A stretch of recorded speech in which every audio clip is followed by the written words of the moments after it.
All right, session 2 here of the shortening of days, shortening of this tribulation.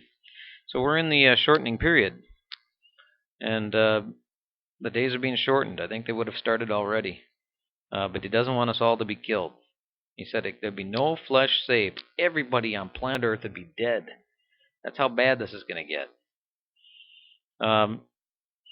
Well, what has happened in this shortening period? Well, to kick it off ahead of time, I said there in February, it came out that the four powers are joined together now. They have a nexus or an alliance. In March, the Ukraine overthrow of the legitimate elected government by these forces that we put in, and we spent the IMF, USA, and IMF spent $5 billion funding this new regime that did this push and took over, not elected. And they've now started war, with Russia or vice versa. At any rate, we're getting war going right on Russia's doorstep. And it's half Russian and half Ukrainian, and they took over the Crimea. Well, they didn't have to take it over; they were already in there, but they've secured that. And now there's people dying. I read yesterday, 40 people got killed the other day, and there's a couple of helicopters got shot down. One of our drones got shot down or brought down. That's the first time that Russia's hit one of our stuff, or that there's been an exchange between us. That was a big one. You can go look that one up. And Russia's threatened to nuke us. Putin said that if they're threatened or if they're his wording, you can go listen to it. I'm probably doing injustice, but go take a look at Russia threatens the U.S. with a nuclear strike. They said we'll use nukes. And then also their main broadcaster over there on their evening news said that Russia's the only power that can turn USA into radioactive ash. And boy, they are right. They can turn us into radioactive ash, and they do. They do. This summer. That's when I think it comes up. Now, I could be wrong. And in all this, remember, the Heavenly Father doesn't speak in my ear. I'm no prophet. I'm just reading these prophecies and pulling out these dates and trying to figure it out. Some of the other things that are coming up that are very interesting. May 24th to the 26th, the Pope will visit Jerusalem and meet with the Orthodox Ecumenical Patriarch Bartholomew. You can read up on that. That guy represents 300 million Orthodox Christians. And they're going to come together to try to formulate a one-world church. And the Pope's got some other guy running around. You can read out there at the adisk.wordpress.com. He's got a good story covering that.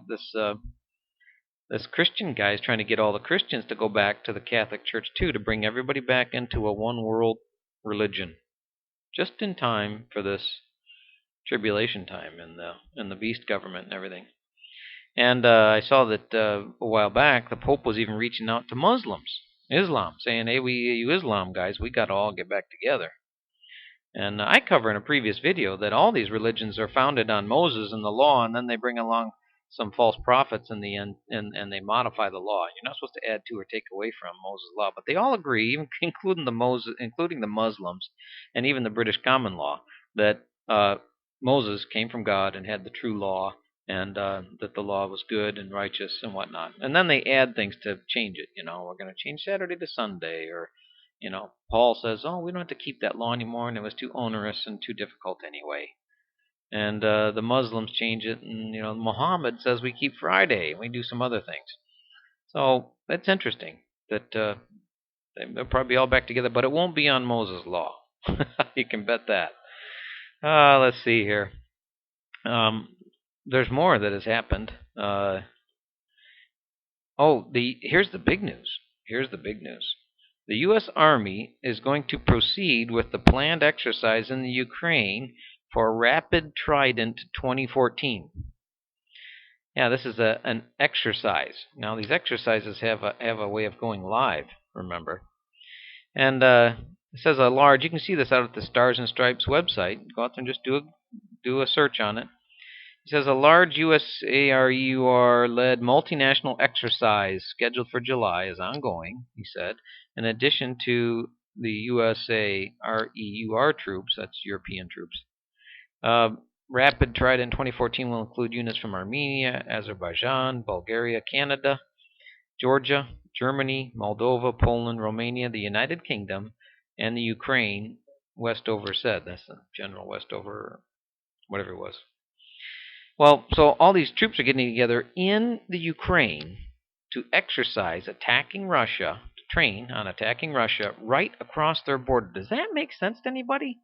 I mean, is that really going to cool things down to bring in all these troops? And I bet we're going to set up missile batteries and all this stuff too. We'll have Patriot missiles and all kinds of stuff. And this, is, I think, is what leads to them nuking us in July when this timing coming up. I mean, this is just incredible that this is happening in July. I think it's something like July 15th it starts. You can read up on it on July on Stars and Stripes. Rapid Trident is the name of the the show, and that's what it is. It's just a show. The guys at the top are running all this. Well, now why do I'm going to cover this again. I know I've covered it in other ones, but in Jeremiah, this timing that we're talking about, I don't think is going to shorten some of these other prophecies. Maybe it will. I don't know. The shortening of days. But it could. It could be that this timing I give you here could be shortened as well, so it doesn't start on the day that I'm telling you here from Jeremiah 25 and Zechariah. But it says in Jeremiah 25:11 through 12 that these nations shall serve the king of Babylon 70 years. Now he's talking about the end time daughter of Babylon, USA. And I have a slide at the end of this with all the points that explain why we're the daughter of Babylon. I also cover this in End Time Events number 2 or 3 or 4. It's in the first 5. So you can go listen to it, and I lay out real clear why America is this end time Babylon, daughter of Babylon, mystery Babylon, this mystery nation that runs the whole world, that the hammer of the whole earth and whatnot. Well, going on. So all these nations, says these nations shall serve the king of what nations? Well, sounds like all of them. I don't know, or the majority or whatnot. Shall serve the king of Babylon 70 years. Now the serve is a real important word here. It's servitude.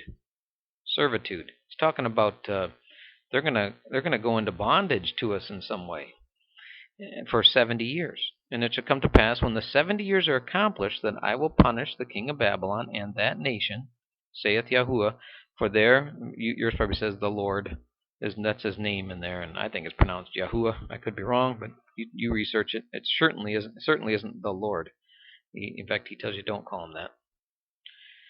Going on, saith Yahuwah, for their iniquity in the land of the Chaldeans, and will make it perpetual desolations.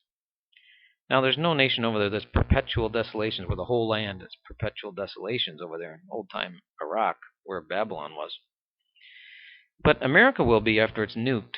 And these perpetual desolations, well, when are they going to come? He says when the 70 years are accomplished. Then it's destroyed. And I've already covered in previous ones that it's destroyed by fire. Jeremiah 15:51, and you can go through the channel and listen to some of them. So what kicks off this 70 years? Well, when the nations go into servitude. Well, when did they go into servitude? I think they went into servitude at Bretton Woods. And Bretton Woods was July 22nd, 1944, when we got the IMF. The dollar was the reserve currency of the world. We got the World Bank. All these things we got. And since then, we've been getting one over on the rest of the world. It started off pretty good when we had gold backing up our dollar. But in very short order, we went off of gold, or we devalued the gold to, 35. So it went from 20 to 35 to an ounce. And then it only went downhill from there. We got off of silver, and now we don't have anything backing it, and we're printing this fiat money like it's confetti. They're dropping it out of helicopters, and as Ben Bernanke said before. Well, every time we do that, they're doing trade in dollars all the time. Now, most nations are getting off already. I was reading over here that Taiwan and China, they quit a couple of years ago here trading in dollars. Used to be they'd trade from their currency to dollars and then to the other one's currency, and they quit that. And there's a lot of other people that are jumping off the bandwagon too, because they know they're getting soaked every time we're printing them. We're inflating them, devaluing the dollars, and people are getting off them. Well, that's the servitude. They're in bondage and servitude. Well, when are these 70 years up? Well, these 70 years started July 22nd, 1944. If you count off 70 years, like it says here, when they're accomplished, when the 70 years are accomplished, then he's going to make it perpetual desolations. Perpetual.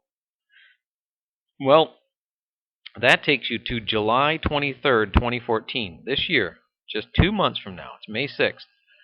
2 months from now, and the four nations that come together to do this are all lined up now: Russia, Turkey, Iran, and Syria. Those are the four nations name by name.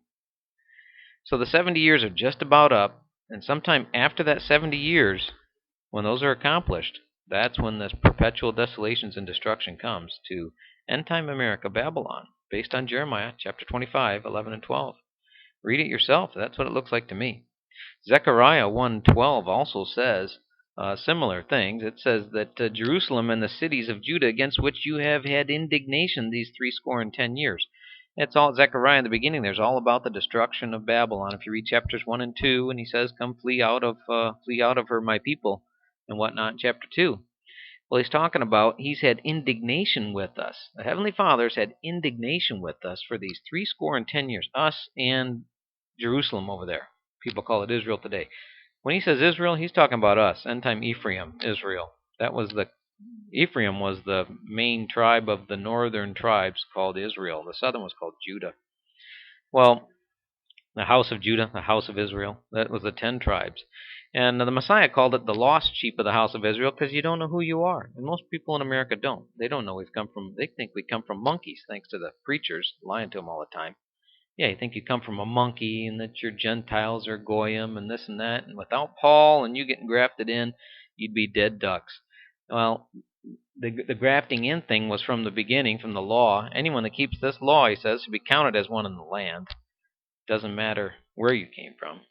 And, well, we're Israel, so it's easier to identify these things when he says, my people. Read that Zechariah 1 and 2, and you'll see that he's had indignation with us 70 years. He doesn't like this, that we're doing all this stuff we've done in the last 70 years. We'll pick this up in the next one. I got a lot of good